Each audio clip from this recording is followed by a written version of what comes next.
So hey guys, welcome back to new video. आज मैं आप सभी के लिए एक बार फिर से लेकर आ गया हूँ सब्सक्राइबर्स की भेजी हुई कुछ बेहद ही खौफनाक और सच्ची कहानियाँ लेकर। अगर आप मेरे चैनल पर नए हो तो मेक श्योर कि आप चैनल को सब्सक्राइब कर दो, क्योंकि मैं आपके लिए ऐसी स्टोरीज लेकर आता रहता हूँ। अगर आपको भी अपने साथ घटी कोई घटना मुझे बतानी हो तो आप उसे स्क्रीन पर दिख रही मेरी इंस्टाग्राम आईडी या फिर मेरे व्हाट्सएप नंबर के ज़रिए मुझ तक पहुँचा सकते हो। आपकी स्टोरी सुनाने में मुझे बहुत ही खुशी होगी। वेल, इसी के साथ बढ़ते हैं आज की अपनी फर्स्ट स्टोरी की तरफ। और ये कहानी हमें भेजी है हमारे सब्सक्राइबर सनी ने। तो आइए आगे की कहानी को उन्हीं के शब्दों में जानते हैं।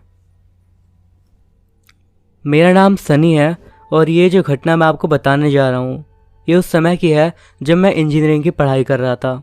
ये घटना तब हुई थी मेरे साथ जब मैं घूमने के लिए पुणे गया था, एक ऐसी जगह जो कि मेरे दिल के बहुत पास है।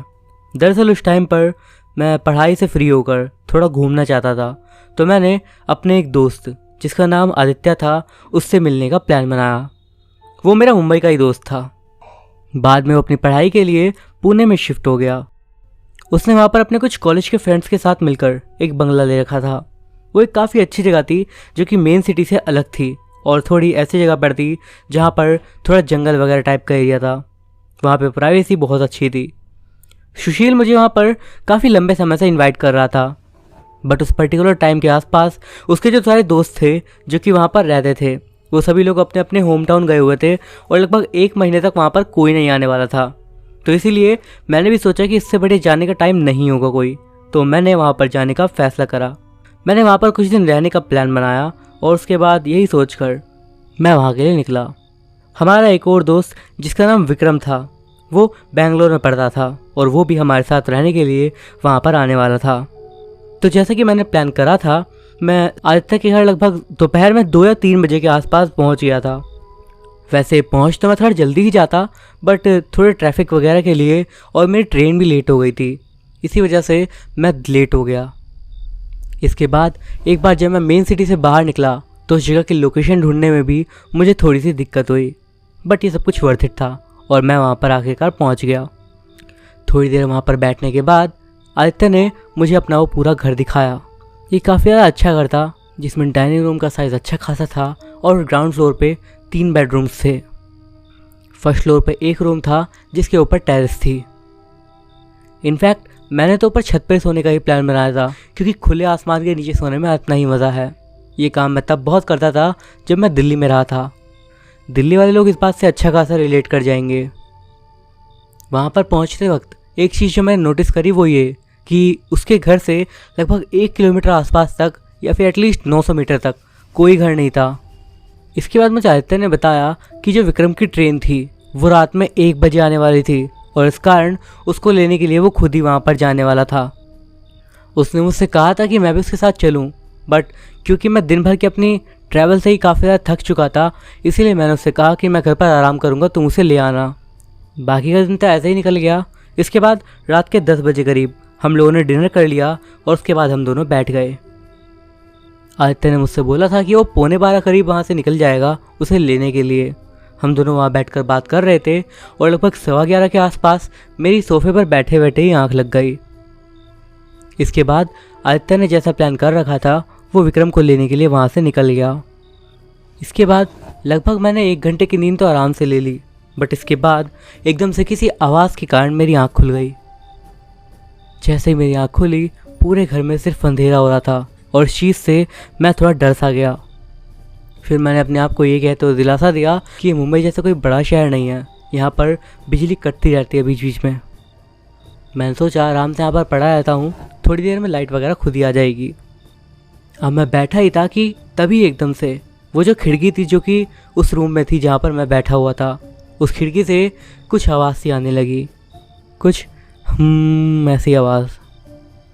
अब मैं तो इस चीज़ से काफ़ी ज़्यादा डिस्टर्ब हो गया, बट क्योंकि मैं वहाँ पर अकेला था तो मुझे ये तो देखना ही था कि आखिर वहाँ पर दिक्कत क्या थी। इसीलिए मैं धीरे धीरे अब खिड़की की तरफ बढ़ने लगा ताकि मैं ये जान सकूँ कि आखिर ये आवाज़ आई कहाँ से थी। वहाँ पहुँचने के बाद मैंने विंडो को खोला और बाहर देखने लगा कि आखिर वहाँ पर क्या हो रहा है। और तभी वो जो आवाज़ आ रही थी वो एकदम से तेज़ी से आने लगी और तभी एकदम से एक चीज़ उड़ते हुए मेरी तरफ आई और मैंने जैसे तैसे करके अपना सर नीचे करा और तब जो चीज़ मैंने देखी वो एक छोटा सा पत्थर था। बट अजीब बात ये थी कि शायद उस पर लाल रंग का पेंट करा गया था या फिर ऐसा ही कुछ, बट वो दिख लाल रहा था। कुछ सेकंड के लिए तो मैं एकदम शांत हो गया, बट उसके बाद जब मैंने अपने आप को संभाला तो मैं विंडो से एक बार फिर से बाहर देखने लगा कि आखिर दिक्कत क्या थी। और तब जब मेरी आंखें अंधेरे में थोड़ी एडजस्ट हो गई, उसके बाद जो चीज़ मैंने देखी वो तो मैं शायद ही कभी भूल पाऊँगा। वो एक काफ़ी ज़्यादा पतला आदमी था। उसके शरीर पर काफ़ी सारे बाल थे, उसकी लंबी सी दाढ़ी थी। उसके शरीर पर एक भी कपड़ा नहीं था सिवाय एक छोटे से लंगोट के। उसके पूरे शरीर पर सफ़ेद सफ़ेद सा कुछ लगा हुआ था जो कि मेरे ख्याल से राख थी। उसको देखने के बाद मेरी हालत एकदम से काफ़ी ज़्यादा ख़राब हो गई थी, क्योंकि वो जो भी था वो मेरे से मुश्किल से 20 मीटर के आसपास होगा। वो कुछ नहीं कर रहा था सिवाय एक जगह पर खड़ा होकर मुझे देखने के। उसके हाथ में कोई चीज़ थी, शायद कुछ गुलेल या फिर ऐसा कुछ, और अपने मुंह से वो उस अजीब सी आवाज़ को निकाल रहा था जिसके बारे में मैंने पहले बताया। इससे पहले कि मैं कुछ कर पाता, मुझे नहीं पता कहाँ से, क्योंकि उसका हाथ मेरे सामने था, उसके हाथ में एकदम से एक पत्थर आया और वो अब दोबारा से शायद उससे मुझे मारने वाला था। उसने वो पत्थर फ़ौरन मेरे ऊपर निशाना लगाया, बट मैं इस बार नीचे झुक गया और ये पत्थर सीधा खिड़की पे गया जिससे कांच टूट गया। मैंने उस टाइम पर पता नहीं क्या सोच के अपने आप को ज़ोर से चूटी काटी, ये सोच के कि कहीं मैं सपने में तो नहीं। ये इतना भयानक सपना ख़त्म होने का नाम क्यों नहीं ले रहा। मैं अब सीधा भागते हुए रूम के सबसे कोने वाले एरिया में जाकर बैठ गया, इस उम्मीद में कि मेरे दोस्त जल्दी ही वापस आएंगे। और उसके बाद अगले 10 मिनट तक बिल्कुल शांति छाई रही, एक भी आवाज़ नहीं आ रही थी अब। और तभी घर के मेन डोर पर दस्तक हुई। मैं एकदम से उठा और मैं बस गेट खोलने जाने ही वाला था तेज़ी से, ये सोचकर कि मेरे दोस्त विक्रम और आदित्य वापस आ गए हैं। बट तब मुझे एक बात याद आई जो कि आदित्य ने मुझसे कही थी। उसने मुझसे बोला था कि वो बाहर से दरवाज़ा बंद करके जाएगा और चाबी अपने पास लेके जाएगा, ताकि जब वो रात में वापस आए तो उसे दरवाज़ा खोलने के लिए मुझे उठाना ना पड़े। अब मानो डर के मारे मैं पैरालाइज हो गया था, क्योंकि मुझे पता था कि बाहर आदित्य तो बिल्कुल भी नहीं है। अब उस चीज़ की वो आवाज़ बहुत तेज़ आने लगी थी और अब वो दरवाजे पर तेज़ शायद लात मारने लगा था, जिससे मेरी हालत तो काफ़ी ख़राब हो गई थी। अब तक आप भी यही सोच रहे होंगे कि इसमें शायद पैरानॉर्मल क्या था, और इस वक्त तक मैं भी यही सोच रहा था कि शायद कोई बस पागल आदमी है। लेकिन इसके बाद जो चीज़ें हुई उससे तो मेरी हालत ही ख़राब हो गई। मेरे मन में जो जगह आई जो कि सबसे सेफ थी उस टाइम पर, वो थी छत। मैं फ़ौरन भागकर अब छत पर गया और छत पर जाकर मैंने छत का दरवाज़ा बंद कर लिया और वहाँ पर सबसे किनारे में जाकर बैठ गया, इस उम्मीद में कि मेरे दोस्त जल्दी वापस आएंगे अब। बट आप उस टाइम पर आंख बंद करके मेरी हालत की कल्पना करिए कि जब मैं छत पर कोने में बैठा था तब मुझे मेरे ठीक पीछे से वही आवाज़ आई जो कि वो आदमी नीचे कर रहा था। मैं सीधा एक झटके के साथ दौड़ते हुए दूसरी तरफ गया और तब मैंने पीछे पलट कर देखा। वो आदमी वो छत के एक किनारे के ऊपर, जो कि पतली सी ईंट की दीवार थी, उसके ऊपर खड़ा हुआ था और वो आवाज़ निकाल रहा था। ये उसके लिए करना इम्पॉसिबल था। मैं उस टाइम पर दूसरी मंजिल की छत के ऊपर था और वो वहाँ पर कैसे आया मुझे कोई आइडिया नहीं। सबसे डरावनी बात ये थी कि वो अपने एक पैर पर खड़ा हुआ था और एक पैर को उसने हवा में इस तरीके से घुमा रखा था जैसे 4 बनता है। अब मुझे पता था कि मेरे बचने का कोई रास्ता नहीं। मैंने अपने आप से खुद ही कहा अब बस हो गया, मुझे बस उसका सामना करना था चाहे कैसे भी करूं। तब मेरी नज़र छत के साइड में पड़ी एक लोहे की रोड पर पड़ी। मैंने फ़ौरन उसे उठा लिया और उसे उठाने के बाद मैं धीरे धीरे लगातार ओम नमः शिवाय बोलने लगा। पता नहीं उस वक्त मेरे अंदर ये बोलने के बाद कहाँ से इतनी हिम्मत आई कि अब मैं सीधा भागकर उसकी ओर जाने लगा, अपनी पूरी ताकत से उसका सामना करने के लिए।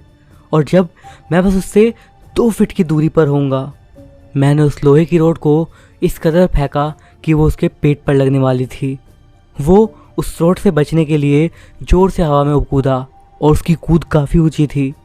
वो उस रोड से तो बच गया, बट इस चक्कर में वो पीछे गिर गया, पीछे यानी कि दूसरी मंजिल से नीचे। बस मुझे लगा अब इसका अंत हो गया, बट तब मुझे महसूस हुआ कि वो ऊपर से नीचे तो गिरा, बट उसके गिरने की कोई आवाज़ नहीं हुई, जबकि नीचे कंक्रीट का फ्लोर था। अपनी हिम्मत जुटाते हुए धीरे धीरे मैं छत के किनारे पर गया, ये देखने के लिए कि आखिर चक्कर क्या था। और अब जब मैं नीचे देखा तो मैं बिल्कुल हैरान रह गया, क्योंकि नीचे कुछ नहीं था। ऐसा था कि मानो वहाँ पर कोई था ही नहीं। बस यहीं पर मेरी हिम्मत ने अब जवाब दे दिया, क्योंकि इससे ज़्यादा झेलना मेरे बस में नहीं था। मेरे को चक्कर आने लगे और मैं कब वहीं पर गिर गया मुझे पता भी नहीं चला। अब जब मेरी आँख खोली तो मैंने पाया कि मैं नीचे ग्राउंड फ्लोर पर था और मेरे पास मेरे दोनों दोस्त विक्रम और आदित्य खड़े हुए थे। उन्होंने मुझे बताया कि वो मुझे छत पर से उठाकर लाए हैं। आखिर क्या बात थी और मैं इस तरीके से वहाँ पर बेहोश कैसे हुआ। जब मैंने आदित्य को सारी बात बता दी तब उसने बोला कि शायद मुझे घर पर अकेला छोड़ना एक गलती थी। इसके बाद उसने बताया उसके एक और दोस्त ने जो कि यहीं पर रहता है उसके साथ उस आदमी को पहले भी देख रखा था, लगभग 1 महीने पहले, बिल्कुल वैसा ही जैसे कि मैंने बताया था। बट तब क्योंकि ये लोग 5-6 जने एक साथ थे वहाँ पर, तो उन्हें लगा कि घर में कोई घुसपैठ कर रहा है और ये लोग अपना डंडा लेकर उसे ढूंढने के लिए बाहर निकल गए। बट जैसे ही इन लोगों ने दरवाज़ा खोला और बाहर गए तब बाहर कोई भी नहीं था, जबकि मुश्किल से 4 या 5 सेकंड पहले वो बिना कपड़ों वाला आदमी वहीं पर नाच रहा था।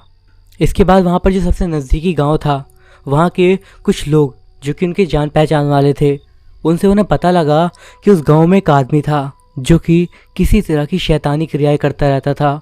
वो इंसानों का मांस तक खाता था शमशान से निकाल निकाल कर। इसके अलावा उसकी कुछ हरकतें तो इतनी भद्दी थी कि वो मैं बता भी नहीं सकता। फिर एक दिन गांव के सभी लोगों ने जब उसे एक छोटी बच्ची के शव के साथ गलत काम करते हुए देख लिया तो उन्होंने उसे पकड़ा और उसे सब लोगों ने मिलकर मार डाला। इस घटना में कोई भी गिरफ्तारी नहीं हुई, क्योंकि एक तो लोग बहुत सारे थे और ऊपर से ना तो उसका कोई रिश्तेदार था ना कुछ, और पुलिस को भी पता था कि उसके काम कैसे थे। बट आदित्य ने बताया कि इस घटना के बाद उन्हें कभी भी वो आदमी दोबारा नहीं दिखा। जितना मुझे सबसे पता लगा, मेरे ख्याल से वो कुछ इस तरह की ही आत्मा थी जो कि खाली डर के उससे इंसान पर हावी होती थी, और जिस वक्त उनका शिकार उनसे डर गया उस टाइम पर वो उसको जान से मार देते थे। क्योंकि जिस समय मैंने अपने अंदर हिम्मत बांधी उस समय के बाद वो मेरे ऊपर हावी नहीं हो पाया, वरना तब तक मैं बहुत ज़्यादा डर रहा था। और जैसे ही मैंने भगवान का नाम लिया उसके अगले ही पल वो वहाँ से गायब हो गया। इस घटना के बाद मैंने वहाँ पर अपना रुकने का प्लान कैंसिल कर दिया और अगले ही दिन मैं वापस आ गया मुंबई। कुछ दिनों के बाद आदित्य और उसके जितने भी दोस्त वहाँ पर रह रहे थे उन लोगों ने भी उस घर को बेच दिया और वो शहर में आकर एक फ्लैट में रह रहे थे। उस रात के बारे में सोचकर ही आज भी मैं बेहद डर जाता हूँ, क्योंकि जिसे मैं शायद बस एक पागल समझ रहा था वो एक ऐसी आत्मा थी जो कि न जाने मेरे साथ क्या करना चाहती थी। तो दोस्तों ये थी आज की हमारी फर्स्ट स्टोरी। अब हम बढ़ते हैं आज की अपनी अगली कहानी की ओर। ये कहानी बताई है हमारे सब्सक्राइबर वासु ने, तो आइए जानते हैं इनकी कहानी को उन्हीं के शब्दों में। मेरा नाम वासु है और मैं महाराष्ट्र के कोल्हापुर का रहने वाला हूँ। ये घटनाएं जो मैं आपको अभी बताऊँगा हो सकता है कि इनमें आपको उतना ज़्यादा डर ना लगे, बट ये घटनाएं उन लोगों के लिए काफ़ी ज़्यादा रोचक हो सकती हैं जो कि भूत प्रेतों और इन सब चीज़ों को जानने में उत्सुक रहते हैं और उन्हें देखना चाहते हैं। मैं आपको लोकेशन तो नहीं बताऊंगा, बट मैं एक एग्रीकल्चरल कॉलेज का स्टूडेंट हूँ। हमारे कैंपस के थोड़ा पास में ही एक काफ़ी ज़्यादा पुराना कुआं है। वो कुआं सब लोग कहते हैं कि 150 साल से ही पहले का है और उसमें अब भी काफ़ी सारा पानी है, बट वो सारा बिल्कुल गंदा और बिना किसी काम का है। उसके पास से जो रोड जाती है वो ज़्यादा लोग यूज़ नहीं करते, बस स्टूडेंट्स या फिर कुछ लोग जिन्हें अपना सामान वगैरह बेचने जाना होता है वहाँ से। मेरा एक दोस्त था, मैं उसका यहाँ पर नाम नहीं ले रहा, वो दरअसल डिलीवरी का काम करता था, कभी कभी दिन में भी और रात में भी। तो एक बार रात के समय काम से आते वक्त उसे रात के 1 बज चुके थे। वो अपने हॉस्टल वापस जा रहा था। उस टाइम पर जब वो उस कुएं के सामने से निकला तो उसने कुएं के पास में एक आदमी को देखा जो कि काफ़ी बूढ़ा सा था, मतलब 70-75 साल के आसपास का, और वो उस टाइम पर वहाँ पर नहा रहा था उस कुएं के पानी से। अब उस आदमी से रिलेटेड उसे काफ़ी ज़्यादा अजीब सी फीलिंग आने लगी, मतलब जो कि उसने कपड़े पहन रखे थे वो काफ़ी पुराने कपड़े लग रहे थे, जो कि काफ़ी कम चांद की रोशनी में भी अलग ही पता चल रहे थे। इसके अलावा वो इस बात से भी काफ़ी ज़्यादा हैरान हुआ कि आखिर कोई इतने गंदे पानी से कैसे नहा सकता है जो कि कोई इतने टाइम से यूज़ भी नहीं करा। अब उस आदमी को उसने अपनी बाइक से थोड़ा पीछे से ही देख लिया था, बट जब वो धीरे धीरे उसके पास पहुंचा तो वो आदमी एकदम से उसके सामने से ही गायब हो गया। उसने एकदम से अपनी बाइक रोकी और पीछे पलट कर देखा, बट ना तो उसे वो आदमी दिखा और ना ही वो बाल्टी जिसके पानी से वो नहा रहा था। अब मेरे दोस्त डरने वाला नहीं था, उसे उस टाइम पर भी डर नहीं लगा और ना ही ऐसी कोई फीलिंग कि उसे वहाँ से भाग जाना चाहिए।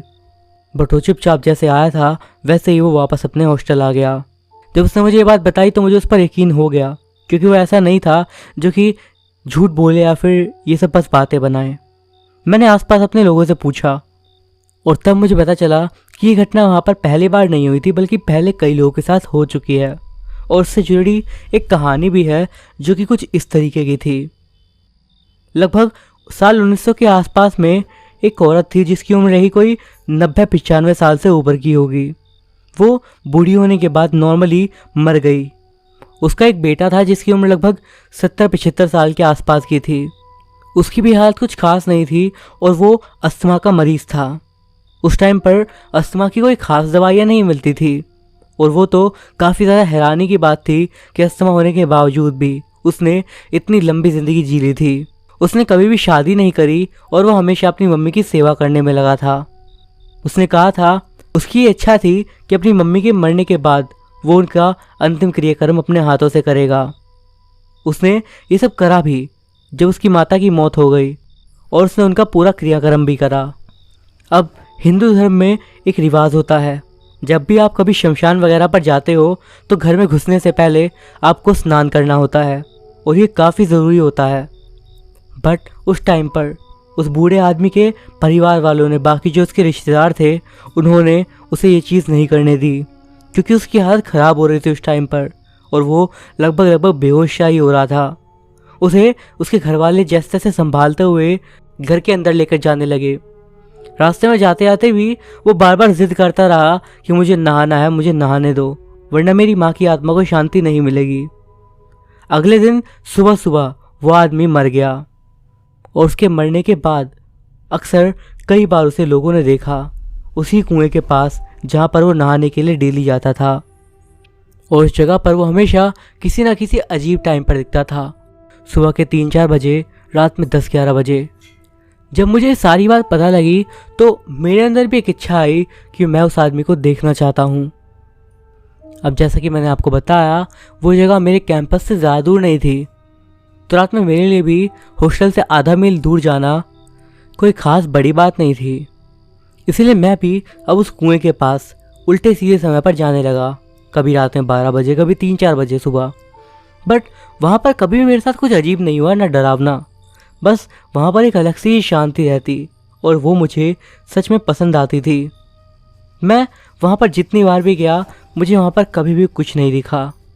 मैं एस्ट्रोलॉजी के बारे में जितना जानता था और ऐसे भूत प्रेत से रिलेटेड जितनी चीज़ें जानता था, जैसे कि ऐसी रातें जिनमें इन सब चीज़ों के पास ज़्यादा शक्ति होती है, पूर्णिमा की रात या फिर अमावस्या की रात, मैं ऐसी रातों को भी उस जगह पर गया ताकि मैं वहाँ पर ऐसा कुछ देख सकूँ। बट कोई भी चीज़ काम नहीं आई और मेरे सामने कभी भी कुछ नहीं हुआ। अब उस जगह के पास में ही एक शमशान भी था जहाँ पर आसपास के लोग जब मरते थे तो उन्हें वहाँ पर ले जाया जाता था। तो ऐसे ही जब कुछ लोग जो कि मेरे जान पहचान वाले थे, जो कि जब मर जाते थे, तो मैं उस जगह पर जाता ये सोचकर कि शायद अब तो मुझे वहाँ पर कुछ ना कुछ दिख जाएगा। बट ये चीज़ भी काम नहीं करी।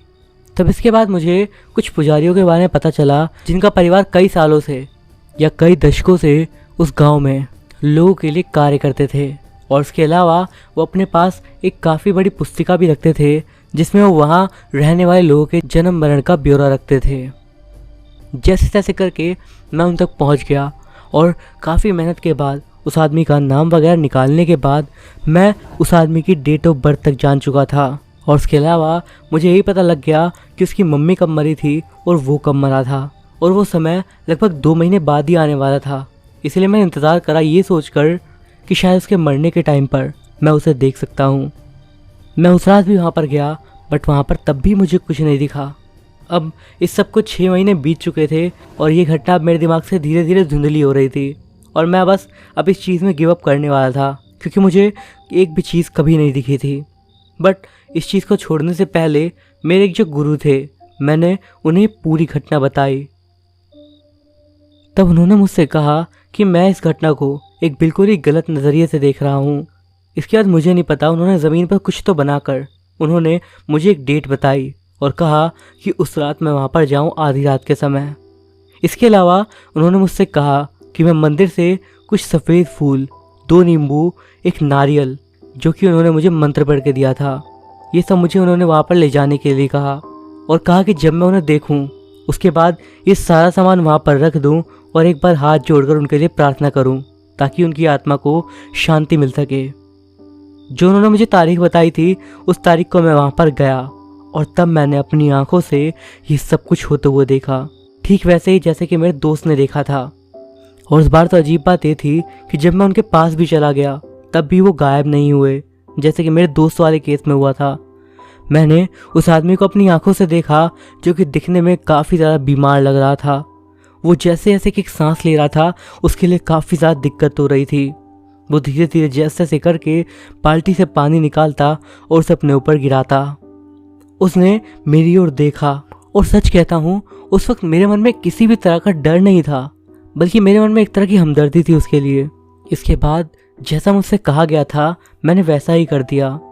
बस मेरे गुरुजी ने मुझसे इतना कहा था कि जाते टाइम मैं वापस पीछे पलटकर ना देखूं, और मैंने ऐसा ही करा। मैं बढ़ रहा था लेकिन उस टाइम पर मुझे अपने पीछे से कुछ आवाज़ सी आने लगी, किसी के बुलाने की, बट मैंने पीछे पलटकर नहीं देखा। इस घटना के बाद जब मैं वापस आ गया तो कुछ समय बाद मेरी पढ़ाई भी पूरी हो गई। मुझे नहीं पता, पर हो सकता है कि शायद ये घटना उसके बाद बंद हो गई हो। इसके बाद जब मैं अपने गुरु से मिलता अक्सर मैं उनसे पूछता कि आखिर मेरी गलती क्या थी और ऐसी क्या बात थी कि मैं पहले उन्हें नहीं देख पाया था। बट जब भी मैं उनसे ये बात पूछता तो वो बस मेरी ओर देखकर मुस्कुरा देते, बट उन्होंने वो बात मुझे कभी नहीं बताई। शायद मैं किसी न किसी चीज़ में कमी छोड़ रहा था, शायद आगे भविष्य में जाकर मुझे कुछ ना कुछ पता चल सके, या फिर ये भी हो सकता है कि ये मेरे लिए हमेशा के लिए बस एक रहस्य बनकर ही रह जाए।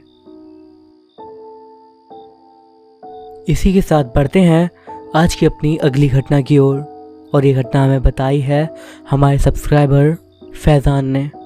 आइए इस घटना को अब उन्हीं के शब्दों में जानते हैं। मेरा नाम फैज़ान है और मैं दिल्ली का रहने वाला हूँ।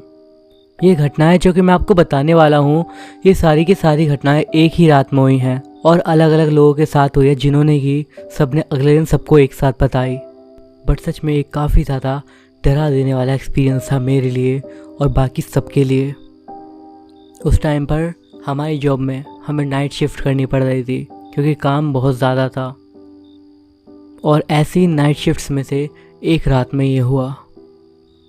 वो एक शनिवार की रात थी, एक ऐसा समय जिसमें हम ज़्यादातर अपनी फैमिलीज़ के साथ बैठकर बात वगैरह करते होते थे या फिर कहीं घूमने जा रहे होते थे। बट तब हमें काम करना पड़ रहा था और इस बात से हम सभी लोग काफ़ी ज़्यादा परेशान थे। ऑफिस में ज़्यादा लोग नहीं थे उस रात।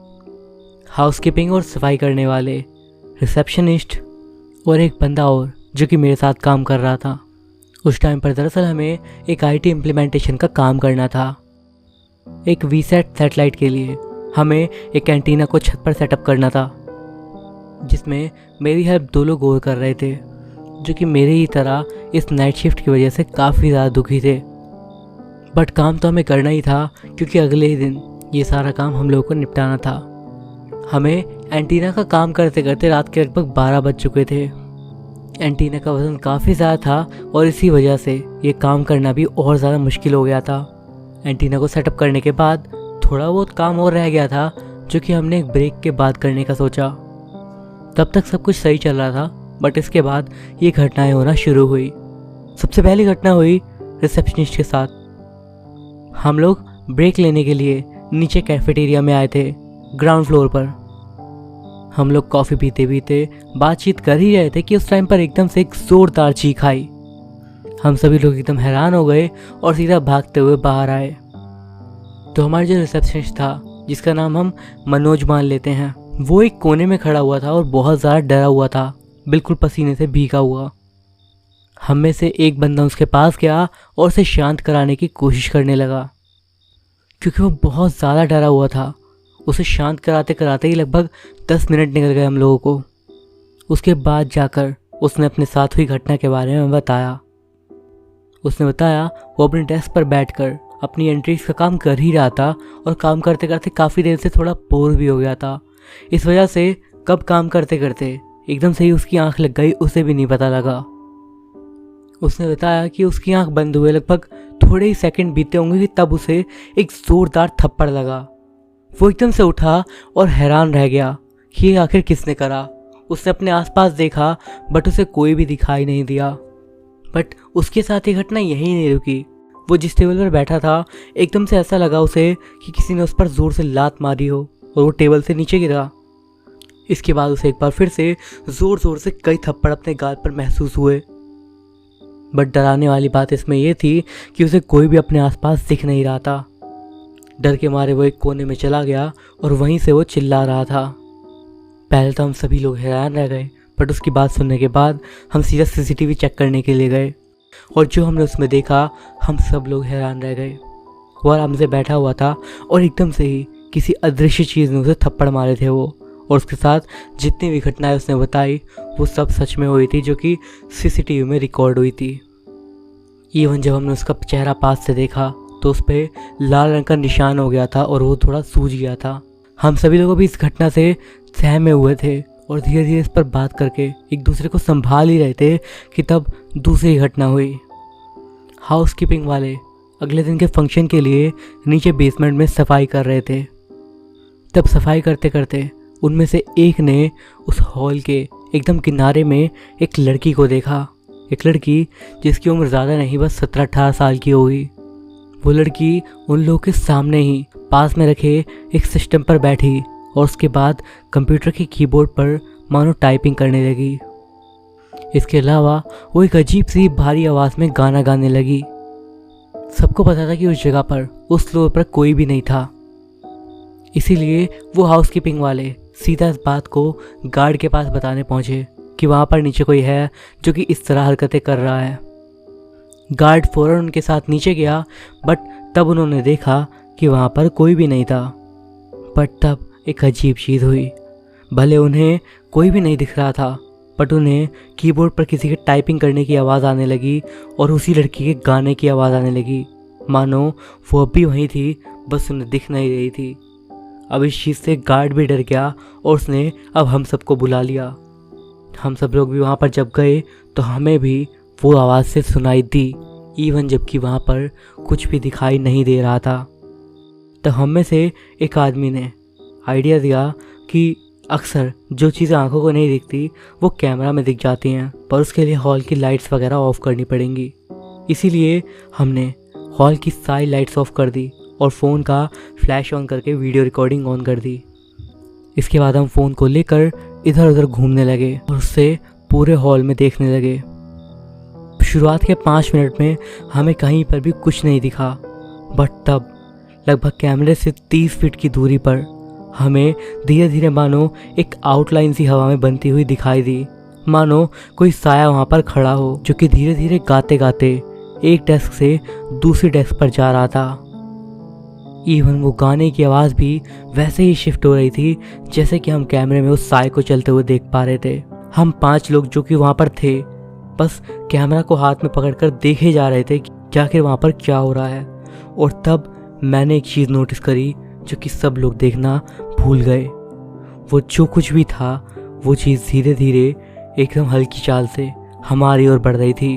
और तब जब वो बस हमसे 10 फीट की दूरी पर थी, मैंने फ़ोन को उनके हाथ से छीना और बस सबको तेज़ी से उस रूम के बाहर धकेला। मुझे बिल्कुल आइडिया नहीं कि अगर हम वहाँ पर रुके रहते और वो चीज़ हमारे करीब आती तो वहाँ पर क्या होता। जब हम वहाँ से बाहर आ भी गए और गेट बंद भी कर दिया, तब भी वो सब आवाज़ें लगातार आती रही। बट कम से कम ये अच्छी बात थी कि हम में से किसी को कुछ नहीं हुआ था।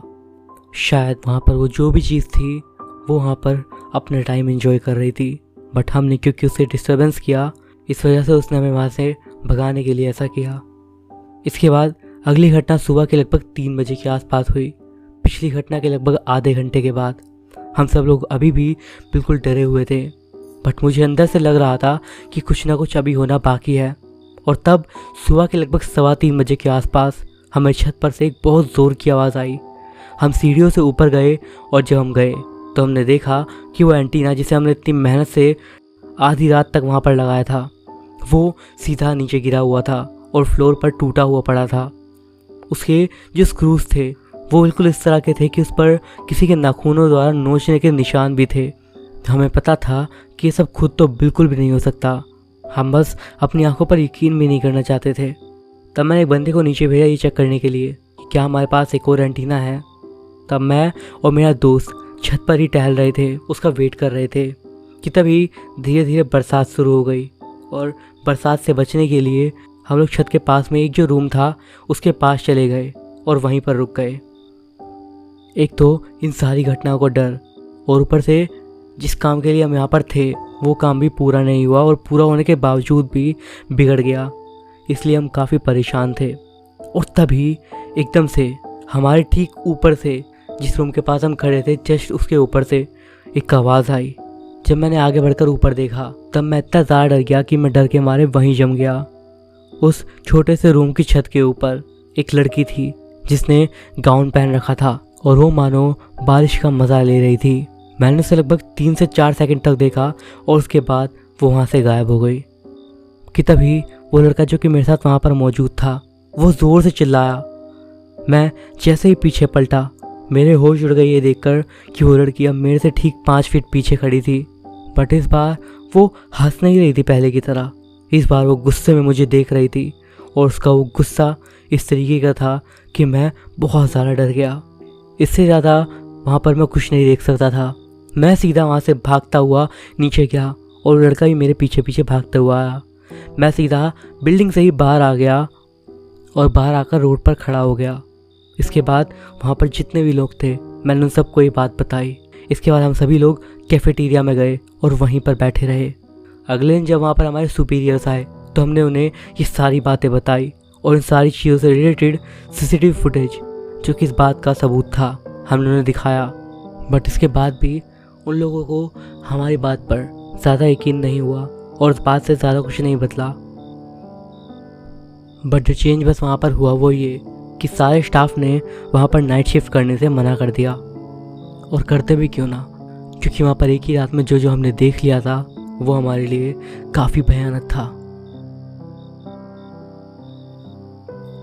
आज की अगली कहानी हमें भेजी है हमारे सब्सक्राइबर महेंद्र परिहार ने। आइए आगे की कहानी को उन्हीं के शब्दों में जानते हैं। ये कहानी जो मैं आपको बताने जा रहा हूँ ये मेरे दादाजी के साथ घटी थी। जब उन्होंने मुझे ये बताई थी तब मेरी उम्र लगभग 15 साल की थी और उनकी लगभग 60-65 के आसपास की। ये घटना उनके साथ लगभग 20 से 25 साल पहले घटी थी, उनके और उनके दोस्त के साथ। ये घटना हमारे पड़ोसी के साथ घटी थी। उन्होंने बताना शुरू करा। हमारे पड़ोसी, उनका नाम घनश्याम था। ये बात साल 2000 के आसपास की है। उन्होंने बताया कि घनश्याम अपने घर से रोज 10 किलोमीटर दूर काम के लिए आया जाया करता था। दरअसल वो डेली रिहायशी इलाके में जाकर मजदूरी का काम करता था। उस समय गांव में घर वगैरह कम ही होते थे और सड़कें अधिकतर सुनसान ही रहा करती थी। तो शाम के वक्त जब घनश्याम अपनी मजदूरी कर वापस घर आ रहे थे तो वो चावंडर नाम के इलाके से गुजर रहे थे। ये इलाका अब तो काफ़ी रिहायशी है लेकिन उस समय काफ़ी ज़्यादा सुनसान रहा करता था। सर्दियों का समय था और शाम होते होते अंधेरा काफ़ी ज़्यादा हो गया था। उस दिन भी घनश्याम को आते आते अंधेरा हो गया था और वो अपनी साइकिल पर घर आ रहा था। लेकिन जैसे ही वो चावंडर की सुनसान रोड पर पहुंचा तो उन्होंने देखा कि एक छोटा बकरी का बच्चा सड़क के बीचों बीच खड़ा हुआ है। उसके अलावा उन्हें सड़क पर दूर दूर तक और कुछ भी दिखाई नहीं दिया। अब उन्होंने पता नहीं क्या सोचकर साइकिल को रोका और सोचा कि क्यों ना मैं इस बच्चे को अपने साथ ही ले जाता हूँ। वरना कहीं कोई बड़ा जानवर आकर इसके साथ कोई अनहोनी ना कर दे। यही सोचकर उन्होंने अपनी साइकिल रोकी और उस बकरी के बच्चे को गोदी में लिया और उसे किसी तरह पीछे बिठाया और उसके बाद साइकिल को फिर से चलाने लगे। अब वो साइकिल को लेकर कुछ ही आगे बढ़े होंगे तो उन्होंने देखा कि वो साइकिल को आगे बढ़ा ही नहीं पा रहे थे, मानो उस बकरी के बच्चे की बजाय उस पर कोई हाथी बैठ गया हो, जिसके वजन के कारण साइकिल अब थोड़ी सी भी आगे नहीं जा पा रही थी। फिर से उन्होंने काफ़ी मेहनत करके साइकिल को थोड़ा और आगे लिया और बहुत हिचकिचाते हुए जब उन्होंने पीछे देखा तो हैरान रह गए कि उनकी साइकिल पर पीछे कोई बैठा ही नहीं था। उनका सारा शरीर डर से कांप उठा और वो भागकर जैसे तैसे करके अपने घर पहुंचे और डर के मारे उन्हें फौरन बुखार हो गया। उसने ये बात अपने सारे दोस्तों, घर वालों और अपने पड़ोसियों यानी कि मेरे दादाजी को बताई तो सब लोग दंग रह गए। मेरे दादा ने मुझे कहा कि इस घटना के लगभग 21 या 22 दिन बाद ही उनकी मौत हो गई। क्या था इस घटना के पीछे का कारण, ये बात तो आज तक भी किसी को नहीं पता, पर इस घटना ने एक शख्स की जान असल में ले ली। डेविड जापान के स्कूल में पढ़ने वाला एक लड़का था। उसकी उम्र 15 साल थी। वो हर रोज पैदल ही स्कूल आता और जाता था। अपने स्कूल से घर लौटते वक्त रास्ते में एक बड़ा सा घर पड़ता था जो कि सालों से खाली पड़ा हुआ था। अपने बचपन से लेकर अब तक डेविड ने कभी भी उस घर में किसी को भी आते जाते नहीं देखा था। एक दिन हुआ ये कि डेविड हमेशा की तरह वापस अपने घर जा ही रहा था कि तभी उसकी नजर उस घर पर पड़ी। उस घर की पहली मंजिल पर बनी खिड़की से उसे कोई देख रहा था और ये बात डेविड के लिए काफी चौंकाने वाली थी क्योंकि वो घर सालों से खाली पड़ा हुआ था। उसने ध्यान से देखा तो लगभग उसी की उम्र की एक खूबसूरत लड़की उस खिड़की में से उसे देख रही थी। उसे लगा कि शायद उस घर में अब कोई रहने आया है और यही सोचकर वो अपने घर की ओर चल दिया। लेकिन ये चीज अब हर रोज होने लगी। जब भी स्कूल से घर जाते वक्त वो घर आता, डेविड की नजरें न जाने क्यों अपने आप ही उस खिड़की पर चली जाती और वहां पर उसे वो लड़की हर रोज नजर आती। डेविड को अब वो लड़की पसंद आने लग गई थी। एक दिन हुआ ये कि डेविड का करीबी दोस्त सुनियो किसी बात से दुखी था और उसके बाकी सारे दोस्त उसे शांत करा रहे थे। डेविड ने उसके दुखी होने का रीजन पूछा तो पता चला कि सुनियो स्कूल की अपनी जिस क्लासमेट को पसंद करता था उसे किसी और लड़के ने प्रपोज कर दिया था। अभी वो उसके साथ डेट पर जाने के लिए भी तैयार थी। सुनियो ने अब तक उससे अपने दिल की बात भी नहीं कही थी। सुनियो उस लड़की को अपने दिल की बात बताता उससे पहले ही ये सब हो गया। ये सब जानने के बाद डेविड भी सोचने लगा कि अगर उसने समय रहते उस लड़की को जो कि हर रोज उसे खिड़की पर दिखती थी अपने दिल की बात नहीं बताई तो कहीं उसका भी सुनियो वाला हाल ना हो। उसने ये तय कर लिया कि आज उस घर में जाकर उस लड़की से वो अपने दिल की बात कह कर ही रहेगा। उसी दिन डेविड स्कूल छूटने के बाद जल्दी जल्दी अपने घर जाने लगा और रास्ते की ओर दौड़ा। बहुत जल्द ही वो घर उसके सामने था जहां हर रोज वो लड़की उसे दिखती थी और आज भी वो लड़की वहीं पर खड़ी हुई थी। बिना देर करे वो उस घर के अंदर चला गया, लेकिन हैरान करने वाली बात यह थी कि घर अंदर से पूरा वीरान पड़ा था, मानो सालों से वहां पर कोई आया ही ना हो। लेकिन डेविड ने तो इस बात पर ध्यान ही नहीं दिया और उसके सिर पर उस लड़की का भूत जो सवार था। डेविड तुरंत घर की सीढ़ियों पर चढ़कर उस लड़की के कमरे में चला गया, लेकिन वहां जाने के बाद जो उसने देखा उसके होश उड़ गए। उसने देखा कि उस लड़की के कमर के नीचे का शरीर कटा हुआ था। हर रोज खिड़की से उसका आधा शरीर जो डेविड देखता था वही उसका पूरा शरीर था। डेविड तो ये देखने के बाद भागना भूल ही गया था और उसे मानो पता चल ही गया था कि अब भागने का कोई फायदा नहीं है क्योंकि मौत उसके सामने ही थी। तभी वो लड़की अपने दोनों हाथों की मदद से जमीन से रेंगते हुए उसकी तरफ बढ़ने लगी। ऐसा कहना गलत नहीं होगा कि वो तो हवा से भी तेज गति से उसकी ओर बढ़ रही थी। एक ही झटके में उसने डेविड के शरीर को कमर के नीचे से 2 हिस्सों में काट दिया। और ये सिर्फ इकलौता ऐसा केस नहीं था जब किसी को इस तरह से मारा गया हो, बल्कि इस तरह के बहुत सारे केस 90s के समय में जापान में देखने को मिले। कई केसेस में हर विक्टिम के 2 टुकड़े शरीर के मिलते थे और उनकी लाशें सुनसान जगह पर मिलती थी, जो कि ज़्यादातर रेलवे स्टेशन के पास होती थी। लोगों का मानना था कि वो एक लड़की का भूत था जिसे नाम दिया गया टेके टेके। जब भी वो लड़की अपने दोनों हाथों की मदद से जमीन पर रेंगते हुए तेजी से चलती थी तो उससे टक टक की आवाज आती थी और इसीलिए उसका नाम टेके टेके रखा गया। लोगों का मानना था कि काशिमा रेको नाम की लड़की का भूत था ये। काशिमा स्कूल में पढ़ने वाली एक लड़की थी जो कि बहुत शाय नेचर की थी। वो किसी से ज़्यादा बात नहीं करती थी और इसी स्वभाव के कारण स्कूल में पढ़ने वाले बाकी बच्चे उसका मजाक उड़ाते थे। एक दिन हुआ ये कि स्कूल छूटने के बाद वो अपने दोस्तों के साथ अपने घर जा रही थी। वापस जाते वक्त उसके दोस्तों ने उसके साथ एक मजाक करने के बारे में सोचा। जब वो लोग एक रेलवे स्टेशन पर पहुंचे तो उसके दोस्तों ने उसके साथ कुछ ऐसा किया जिसकी वजह से वो डर गई और रेलवे की पटरियों पर गिर गई। उसके दोस्त उस पर हंस रहे थे कि तभी काशिमा को यह एहसास हुआ कि उसका पैर एक पटरी के अंदर फंस गया था।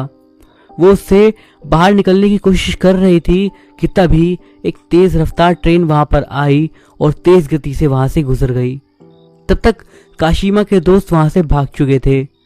उस ट्रेन के गुजरने के कारण काशिमा का शरीर 2 टुकड़ों में कट गया और उसकी कमर के नीचे का हिस्सा उसके ऊपरी शरीर से पूरा अलग हो चुका था।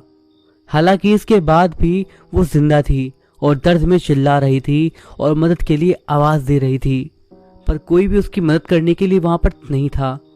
कुछ ही समय बाद काशिमा ने दम तोड़ दिया और फिर वो टेके टेके नाम के अर्बन लेजेंड के नाम से मशहूर हो गई। लोगों का मानना था कि टेके टेके की आत्मा ज्यादातर रात के समय रेलवे स्टेशन के आसपास घूमती थी और जो भी अकेला मिलता उसे वो मार डालती थी। कुछ लोगों का तो ये भी मानना था कि मरने से पहले वो मारने वाले से पूछती थी कि मेरे पैर कहाँ हैं और फिर उसके भी अपनी तरह 2 टुकड़े कर देती थी। कुछ लोगों का ये भी दावा है कि टेके टेके बस एक मनगढ़ंत कहानी है और कुछ नहीं, पर कुछ लोग इसे सत्य मानते हैं। अब आप बताइए कि आप इसे सच कहेंगे या फिर एक झूठ। तो दोस्तों, ये थी हमारी आज की कहानियां। वीडियो आपको कैसा लगा मुझे कमेंट्स के जरिए ज़रूर बताइएगा। पसंद आया हो वीडियो तो एक लाइक ज़रूर करिएगा। इस वीडियो पे एम करते हैं 200 लाइक्स के लिए। आई होप आप इतना पूरा कर सकते हो मेरे लिए। मैं अभिषेक मिलता हूँ आपसे अगली वीडियो में कुछ और ऐसी ही स्टोरीज के साथ। तब तक के लिए बाय।